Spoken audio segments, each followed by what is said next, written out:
Welcome to History Date Night, a World War II podcast covering the Second World War in chronological order, from the opening shots to final victory. I'm Justin, and joining me is my wife and co-host, Jenny. Together we explore the people, battles, and turning points that shape the deadliest conflict in human history, one date at a time. On this episode, no one in overall command of the Allied armies doesn't even know this meeting is happening. Protest this decision vigorously.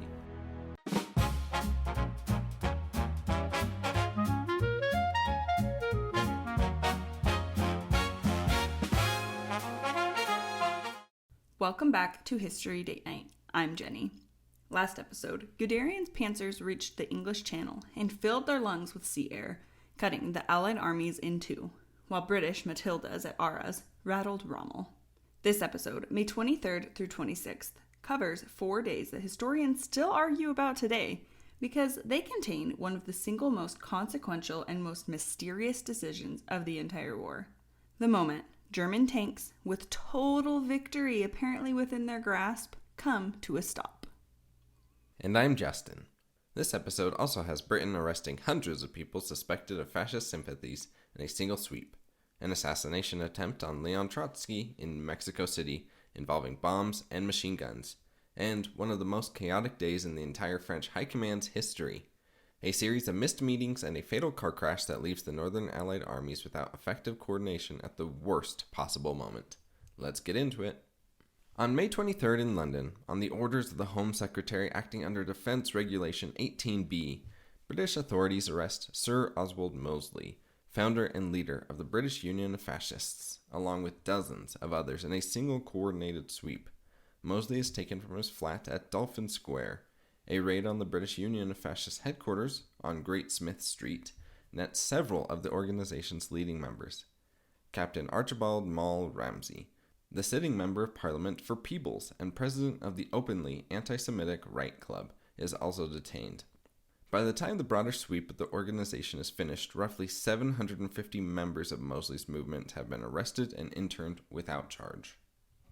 It's worth remembering, as we discussed a couple episodes back regarding similar internments of enemy aliens, that this is an extraordinary use of state power against British citizens with no criminal charges filed.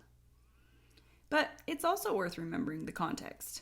This same week, an American embassy clerk and a Russian collaborator are already under arrest for passing Churchill's private correspondence with Roosevelt to German intelligence through Italian channels.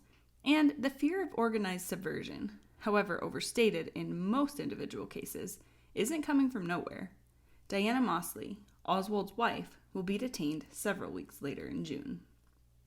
On May 24th in Coyoacan, a suburb of Mexico City, gunmen working for Soviet intelligence attack Leon Trotsky's compound, the same Trotsky who fled Stalin's Soviet Union and has spent years warning that Stalin feared him enough to eventually try to have him killed.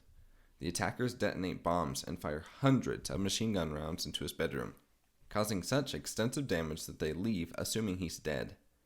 Trotsky and his wife Natalia have thrown themselves to the floor beside the bed the moment the shooting started, and both end up surviving without serious injury. This won't be the last attempt on his life. A second, successful assassination comes 14 months later. But this week, in the middle of everything happening in France, one of the 20th century's most consequential political exiles narrowly escapes being murdered in his own home. And on May 24th, Empire Day, King George addresses his subjects by radio with words that leave no ambiguity about what Britain believes is actually at stake. Quote, "The decisive struggle is now upon us. Let no one be mistaken. It is not mere territorial conquest that our enemies are seeking. It is the overthrow, complete and final, of this empire and of everything for which it stands. And after that, the conquest of the world. And if their will prevails, they will bring to its accomplishment all the hatred and cruelty which they have already displayed." To understand what's about to happen at the front, we need to go back and explain more details about what happened to General Weygand on May 21st, a day that reads in the retelling almost like a farce, except that the stakes could not have been more serious. Weygand sets off that morning determined to personally coordinate the great combined counterattack he'd ordered. Belgian, British, and French forces striking simultaneously from north and south to pinch off the exposed German spearhead. He waits 2 hours at Le Bourget airfield outside Paris for a plane to become available. He finally flies north, only to find coordination already breaking down. He spends hours trying to locate General Bilot, who has himself been searching for Weygand. At Calais, and then at Ypres, a series of poorly synchronized meetings unfold. First, Weygand meets King Leopold of Belgium alone and asks him to pull the Belgian army back westward to shorten the Allied line. Leopold is reluctant. He doesn't want to abandon that much Belgian territory, and believes his own men can't take much more fighting regardless, and says he needs to hear from Lord Gort first. Gort, commanding the British Expeditionary Force, doesn't even know this meeting is happening. Bilot finally arrives for a second meeting. By every account, he has essentially given up hope for France by this point, though he does believe a British counterattack might still be possible. Weygand goes back to Leopold with a modified request. Leopold says he might agree, but he still wants to talk to Gort personally. Weygand leaves. Gort finally arrives for a third meeting, skeptical about whether the British Expeditionary Force can actually mount the attack being asked of it, though he doesn't outright refuse. By the time Weygand gets back to Paris, coordination has effectively collapsed, and by the same point, Bilot, the one man actually positioned to coordinate the Belgian, French, and British forces trapped together in the north, has crashed his car on the road home and lies in a coma. He dies on May 23rd without ever regaining consciousness. For several critical days, there is no one in overall command of the Allied armies in the pocket. On May 24th in the late morning, at General von Rundstedt's command post, Hitler arrives, has the tactical situation explained to him, and fully approves an idea that Rundstedt has proposed. Hold the panzer divisions on the line of the canals just short of Dunkirk, allowing the infantry to catch up and finish off the trapped Allied armies once Army Group B has beaten them from the east. According to the Army Group's own war diary, Hitler insists on the absolute necessity of preserving the panzer divisions for the operations still to come further south in France, and specifically doesn't want to press too hard on the surrounded Allied forces in a way that would restrict the Luftwaffe's own room to operate against them from the air.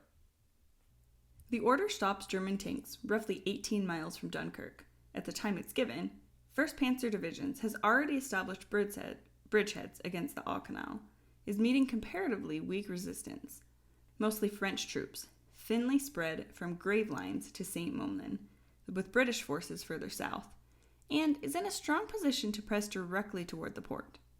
Hitler formally issues this as War Directive No. 13 the same day, ordering the annihilation of Allied forces in Artois and Flanders throughout what's called a concentric attack, explicitly tasking the Luftwaffe with breaking the resistance of the surrounded armies and, critically, preventing any English forces from escaping across the Channel.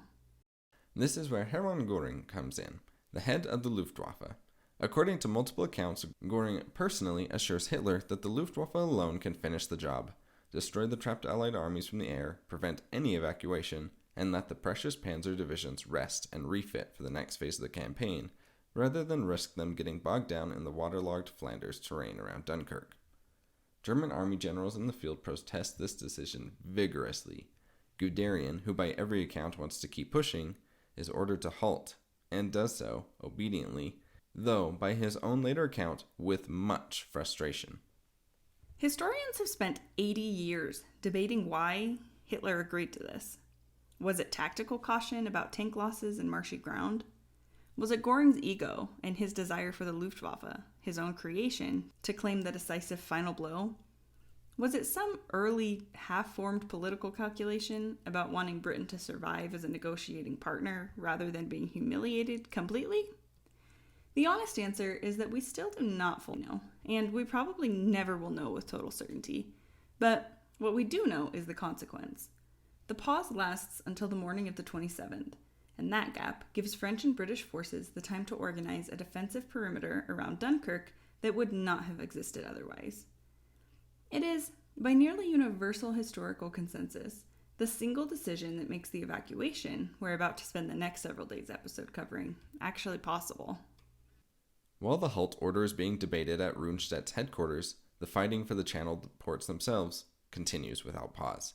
At Arras on May 24th, Lieutenant the Honourable Christopher Furness of the Welsh Guards leads a Bren gun carrier group in a deliberately hopeless delaying action against a vastly superior German force, buying time for a British convoy to escape. He's killed in the fighting and posthumously awarded the Victoria Cross. Lord Gort, recognizing the Arras salient can no longer be held without unacceptable risk, orders a withdrawal that night, a decision that Weygand, learning of it later, will read as evidence the promised southern counterattack was never going to happen, when in reality Gort still believes, at this point at least, that some version of the attack remains possible. May 25th brings the fall of Boulogne to German forces, with the Allied garrison falling back to Dunkirk. Calais holds a day longer, defended by French troops and a British brigade that has landed only days before, with a single battalion of tanks. That same day, Gort finally formally cancels his own participation in Weygand's planned southern offensive, having concluded that it is not achievable given the actual state of his forces. Weygand, in turn, cancels the entire operation and blames Gort publicly for its collapse, even though, as it happens, the French forces supposed to be attacking northward from the Somme have not actually launched any of the attacks that they claim to have made. On May 26th, Calais finally falls after heavy German artillery and aerial bombardment breaches the town's defenses. Brigadier Claude Nicholson surrenders what remains of the garrison at 4 that afternoon. On the same day, Weygand issues order number 1184, telling his forces, quote, "The battle on which the fate of the country depends will be fought without any idea of retreat, on the line which we hold today." End quote. It's a striking thing to declare on the same day that Calais capitulates and the encircled armies in the north have no realistic path except toward the sea. And on that same day, Hitler actually rescinds the Halt order, and German forces are once again authorized to advance on Dunkirk directly. The pause in the German advance by this point has already done its work for the Allies. Lord Gort receives formal authorization for a full withdrawal of Allied forces from their surrounded pockets on the French coast, and what's called Operation Dynamo begins under the direction of Vice Admiral Bertram Ramsay, working from a headquarters carved under a castle into the cliffs at Dover. The initial plan is modest by comparison to what actually comes in the days ahead. The hope is to lift perhaps 45,000 men over roughly 2 days, and we'll spend quite a bit of time on how far beyond that modest hope this operation actually goes. That same Sunday, Britain observes a national day of prayer, called specifically on behalf of the nation, the empire, and its allies. Large congregations gather in churches of every denomination across the country. The king and queen attend Westminster Abbey, accompanied by the exiled Queen Wilhelmina of the Netherlands and by Winston Churchill himself. The Archbishop's sermon that day calls the war a mighty conflict against the powers of evil. At Westminster Cathedral, Cardinal Hensley speaks of a just crusade for deliverance from the evil which rests on force alone. These leaders of a country whose army is, at that exact moment, being pressed back onto a single stretch of French coastline, gathering in prayers of deliverance.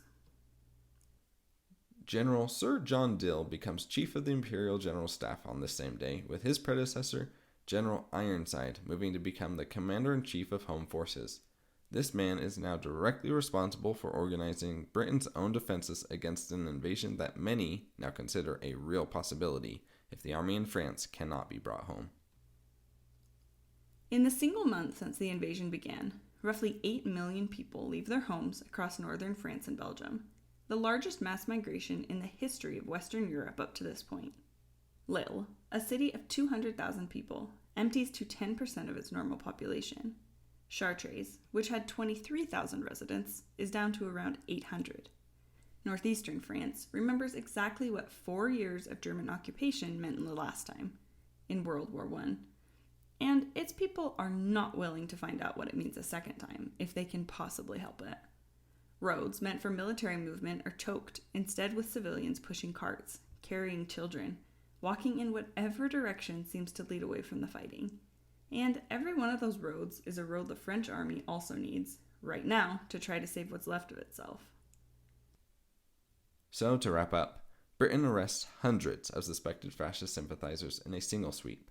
Trotsky survives an assassination attempt only by inches, thrown to his bedroom floor as bombs and bullets tear the room apart above him.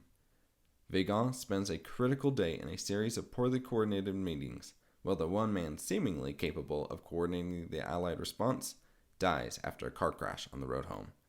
And at Rundstedt's headquarters, Hitler approves the decision that halts the tanks 18 miles from Dunkirk, that historians still can't fully explain, and that gives the trapped Allied armies the window of time they need to survive. Boulogne falls, Calais falls, and on May 26th, Operation Dynamo begins, while 8 million refugees clog the roads of northern France trying to outrun a war that's already outrun the army. Next episode, we'll go to Dunkirk itself, the boats, the beaches, and just how far beyond that first modest estimate of 45,000 men this operation is actually about to go. Thanks for joining us for episode 40 of History Date Night. We'll see you next time. We'll see you then.